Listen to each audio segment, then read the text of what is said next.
আপনি চান যে আপনি কোনো দিন ঋণগ্রস্ত হতে চান না, ঋণগ্রস্ত হব না, যদি চান যে আমি কোনো দিনও অন্যের থেকে পয়সা চাইবো না, সবসময় আমার কাছে অর্থ থাকবেই, তাহলে আপনি করে ফেলুন এই সাধারণ একটা কাজ।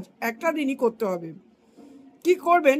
একটা রবিবার দিনকে আপনি কি করবেন, একটা কালো কাপড় কিনে আনবেন, সুতির কালো কাপড় কিনে আনবেন, দর্শকর্মার দোকানে পাওয়া যায়। একটা জটা নারকেল কিনবেন, ছোট হোক, জটা ডালার নারকেল, যাতে জল থাকে। যদি জল না থাকে জিনিসটা কাজটা হবে না। জটা আলার নারকেল কিনবেন, জল রেখে কিনবেন। এবারে বাড়িতে এসে সর্ষের তেল নিয়ে 3টে ফোঁটা দেবেন সন্ধেবেলায়, 3টে ফোঁটা দেবেন, মানে এই বিকেল থেকে আরম্ভ করবেন আর কি, 6টা 7টা এর থেকে আরম্ভ করবেন। 3টে ফোঁটা দেবেন, তার মধ্যে আপনি ওই কিছুটা কালো তিল ওর ওপর দেবেন।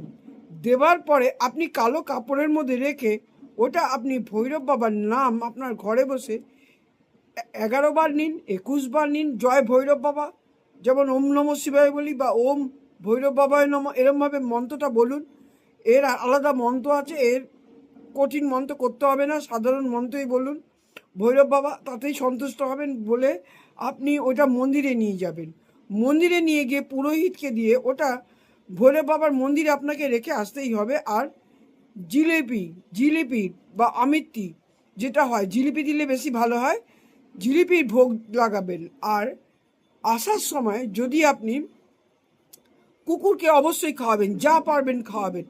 তার মধ্যে যদি একদম কালো কুচকুচে কুকুর পেয়ে যান, তাহলে আপনার মনে করবেন আপনার কাজ পুরোটাই সফল হতে চলেছে। এটা করে আপনি হাত পা ধুয়ে বাড়ি ঢুকে যাবেন।